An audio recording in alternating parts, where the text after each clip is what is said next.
तो hello everyone, मैं हूं आजाद। स्वागत करता हूं मेरे YouTube channel the super trading studio में। उम्मीद करता हूं आप लोग सब बहुत अच्छे होंगे। और जैसा कि आज हम लोग बात करने वाले हैं कि आप किस तरीके से रिस्क मैनेजमेंट करके आप एक प्रॉफिटेबल ट्रेडर बन सकते हो। तो जैसा कि आप लोग को मालूम ही होगा कि जो जितने भी ट्रेडर्स हैं ऑलमोस्ट 90% या 95% तक के ट्रेडर्स जो है वो लॉस जो है होता है, बिकॉज क्योंकि उन्हें प्रॉपर रिस्क मैनेजमेंट करना नहीं आता है। और एक प्रॉफिटेबल ट्रेडर बनने के लिए आपको प्रॉफिट को सस्टेन करने के लिए आपको रिस्क मैनेजमेंट आना बहुत ज़रूरी है, और वो भी प्रॉपर तरीके से। तो आज हम इस वीडियो में यही सब बात करेंगे। चलो मैं आपको दिखाता हूँ कि किस तरीके से आप प्रॉपर एक रिस्क मैनेजमेंट स्ट्रैटेजी को यूज़ करके और क्या क्या चीज़ों को प्रॉपर तरीके से ध्यान में रख के आप एक अच्छे एंड प्रॉफिटेबल ट्रेडर बन सकते हो। तो बिना देर के लेट्स वीडियो को स्टार्ट करते हैं। तो आप लोग देख सकते हो कि ये जो है वो चार्ट खुला है बैंक निफ्टी का। ओके, तो यहाँ पे जब से देखेंगे ना हम लोग मार्केट का जो रिस्क होता है, मार्केट में रिस्क के यहाँ पे क्या इन्वॉल्व होता है कि अगर आप देखोगे ना तो जो है काफ़ी ज़्यादा न्यूज़ वगैरह की वजह से, हाई वॉलेटाइल होने की वजह से मार्केट में काफ़ी तेज़ी से मोमेंटम आता है, जिसकी वजह से आपका लॉस होता है।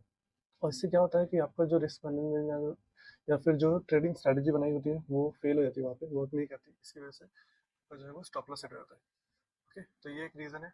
और जो सबसे सेकंड रीज़न है, अगर आप देखोगे तो यहाँ पे कभी कभार जो आपका वॉल्यूम जो चाहिए होता है, नंबर ऑफ वॉल्यूम, तो वो आपको नहीं मिलता है, जिसकी वजह से भी मार्केट देखो इस तरीके से अगर साइडवेज मार्केट मूव करता है तो ऑब्वियसली यहाँ पे आपका जो है अमाउंट बनना बहुत मुश्किल हो जाता है। अगर आप देखोगे तो इस तरीके से अगर ये साइडवेज रहेगा मार्केट, तो कितना 78 पॉइंट देखो इसने कितने टाइम में मूव किया है, पूरे के पूरे आधे घंटे में। बहुत कम मोमेंटम है। तो अगर ऐसे ऐसे मोमेंटम जब आते हैं तो आपका जो है वो साइकोलॉजी खराब हो जाती है, आपका पेशेंस लेवल बहुत ज़्यादा रीटेस्टिंग लेवल पे चले जाता है। इसकी वजह से आप गलत डिसीजन ले देते हो और स्टॉप लॉस आप या तो कम कर दोगे या तो स्टॉप लॉस को काफ़ी दूर रख दोगे, जिसकी वजह से आपका रिस्क मैनेजमेंट जो है वो खराब हो जाता है। ओके, एंड जो सबसे ज़्यादा फर्स्टली ये है कि आपको ध्यान देना है कि प्रॉफिट जो है वो हमेशा सही जगह पे रहे, और आपका स्टॉप लॉस जो है वो एकदम प्रॉपर प्लेस करके रखे, बिकॉज आपके कैपिटल के हिसाब से आपको सिर्फ जो है वो लाइक जैसे कि आपका 10% है या 3%, 2%, 1%, जिस जिस हिसाब से आपका कैपिटल है और आपको लगता है कि आप उस उतना ही रिस्क लेने के लिए बने हो या उतने ही कैपेबल हो, उसी हिसाब से अपना रिस्क मैनेजमेंट बनाओ, ताकि आप उसके बियॉन्ड ना जा सको। क्योंकि अगर आप जहाँ भी थोड़ा सा भी चूक जाओगे, अगर आपने ट्रेड एग्जीक्यूट कर दिया है फिर आप सोच रहे हो कि यहाँ पे मैं कौन सा स्टॉप लॉस लगाऊं, तो ऐसा नहीं है। आपको पहले ही stop loss exit entry point market में जैसे ग्राफ चल रहा है तो मेरा ऑलरेडी माइंडसेट होना चाहिए कि इसके नीचे मैं स्टॉप लॉस लगा दूंगा चाहे कितना भी कुछ भी हो, और यहाँ पे मुझे एग्जिट लेना है तो लेना है। मतलब तो आपके हिसाब से प्रॉपर तरीके से फिक्स करके ही आप एंट्री और एग्जिट लो। और जो सबसे मेन पॉइंट ये है कि जब भी आप ट्रेड लेते हो तो आप हमेशा लॉट साइज से बड़ा बहुत फोकस करो, क्योंकि क्या होता है कि आप कई बार उस लॉट्स पर्टिकुलर लॉट साइजेस में उतने सफिशिएंट होते नहीं हैं कि आपको कौन सा लॉट लेना चाहिए। जैसे कि अभी अगर आप देखोगे तो यहाँ पे दिखा रहा है एक लॉट में 15 क्वांटिटी आती है बैंक निफ्टी की। तो यहाँ पे क्या होता है कि बहुत ज़्यादा ज़्यादा लॉट लॉट लेते हैं, जैसे लोग कितने सारे लोग तो 50 लॉट वगैरह भी बाय करते हैं, 3 3 लाख 4 4 लाख। तो ये सब जब इतना बाय करते हो, क्या आप उसके लिए उतना कैपेबल हो, क्या आपने उसको उतनी बार रिटेस्ट किया है, या आप फर्स्ट टाइम उस ट्रेड को एग्जीक्यूट कर रहे हो, तो भी आपका एकदम माइंडसेट एकदम फ्रेश और एकदम ये होना चाहिए कि आप ज़रा भी अगर डिस्टर्ब हुए कहीं भी तो आपको एक बड़ा लॉस वहाँ पे लेना पड़ सकता है।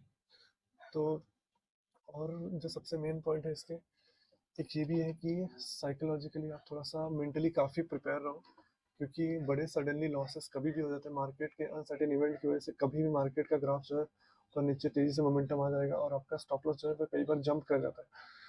तो इसीलिए हमेशा स्टॉप लॉस में आप एक सर्टेन अमाउंट, जिस हिसाब से आपका कैपिटल है उस हिसाब से आप उसके जो पॉइंट्स हैं, जैसे कि आप 105 पॉइंट से ट्रिगर और लेके 110 पॉइंट तक के बीच का ट्रिगर लगा सकते हो।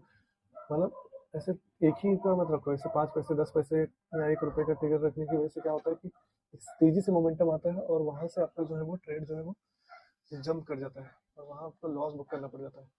तो ये सब चीज़ों से आप हमेशा जितना हो सके बचो। और बाकी जो है वो रिस्क मैनेजमेंट एक प्रॉपर मेथड है जो फॉलो की जाती है, प्रॉपर टेक्निक है, अगर आप उसमें माहिर नहीं हो तो आपको लिए बहुत डिफिकल्ट होता है उन सब चीज़ों को मैनेज करना। और अगर आप देखोगे तो ज़्यादातर ट्रेडर जितने भी हैं सब लॉस ही बुक करते हैं, ऑप्शन ट्रेडर मोस्टली। तो चलो मैं आपको दिखाता हूँ ग्राफ पे। अगर आप देखोगे तो यहाँ पे जो है, और इनकी सेंसेक्स की जो है वो लॉट साइजिंग वो 10 के होते हैं तो काफ़ी कम होता है। निफ्टी और बैंक निफ्टी के लॉट साइजिंग ज़्यादा है तो आप हमेशा ही उनके प्रीमियम बढ़ भी गए हैं तो इसलिए काफ़ी महंगे आते हैं। तो हमेशा इन सब चीज़ों पर ध्यान दो। और जो आपका जो कैपिटल है उसको हमेशा बचाने के बारे में सोचो, क्योंकि आप एक बड़ा स्टॉप लॉस लगाओगे तो आपका कैपिटल उतना तेजी से कम होते जाएगा। तो और अगर आपके पास कैपिटल ही नहीं होगा तो आप ट्रेड को एग्जीक्यूट भी नहीं कर पाओगे। तो ये सब चीज़ों में बहुत फोकस रहना पड़ता है आपको। और जितना हो सके आप अपने ट्रेडिंग स्ट्रैटेजीज को प्रैक्टिस करते रहो रेगुलर बेसिस पे, ताकि आपका जो है वो जितना हो सके ट्रेडिंग इंप्रूव होता रहे। क्योंकि आप अगर उसे प्रैक्टिस नहीं करते हो तो आपको डेफिनेटली लॉस ही बुक करना पड़ेगा, उसमें कोई इशू नहीं। और चीज़ों को एक्सेप्ट करना मोस्ट इम्पोर्टेंट है। या जो गलतियाँ कर रहे हो उसे एक्सेप्ट करो और अगेन उसे ना दोहराने की ट्राई करो। तो सबसे लास्ट पॉइंट तो यही है कि आप जितना हो सके एक डिसिप्लिन ट्रेडर बनो। क्योंकि जब तक आपके अंदर डिसिप्लिन नहीं होगा, एक प्रॉपर टाइमिंग पे एंट्री एग्जिट और प्रॉपर चार्ट एनालिसिस करने के बाद ही ट्रेड लो। तो लग रहा है मार्केट बढ़ेगा तो आपने ट्रेड ले लिया है, ये बहुत ही खराब साइकोलॉजी और बहुत बड़ा लॉस देके जाएगा। ओके, तो इन सभी चीज़ों को एकदम प्रॉपर तरीके से फॉलो करो। और कोई भी चीज़, देखो ये वीडियो एक एजुकेशनल पर्पसेस के लिए, मैं कोई भी चीज़ एडवाइस नहीं करता हूँ, बट आपको लर्निंग पे फोकस करने के लिए हमेशा इनहेंस करता हूँ। जितना हो सके रिस्क मैनेजमेंट के डीप में स्टडीज करो। रिस्क मैनेजमेंट एक ऐसी चीज़ है जो आपको खुद करने के बाद और पढ़ने के बाद ही आपको समझ में आएगी। क्योंकि आपका जो कैपिटल है, अगर आप 5 से 10 हज़ार का यूज़ करते हो, वहाँ पे आपको साइकोलॉजी एकदम लाइट हो जाती है। तो जब आप 1 लाख 2 लाख या 50 लाख पे होते हो तब आपकी साइकोलॉजी एकदम डेप्थ हो जाती है। तो वहाँ पे माइंड जो होता है वो काफ़ी ज़्यादा कॉन्सेंट्रेटेड हो जाता है और उसमें पैनिकनेस में गलत डिसीजन आ सकते हैं।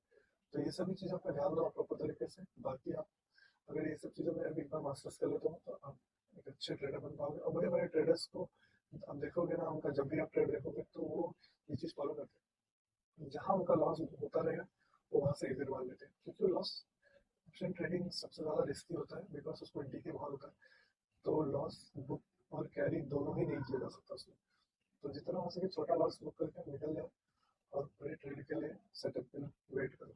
ओके, तो ओवरऑल यही हमारा आज का वीडियो। उम्मीद करता हूँ आप लोग को पसंद आएगा। अगर आपको पसंद आया तो प्लीज़ लाइक एंड सब्सक्राइब जरूर करें।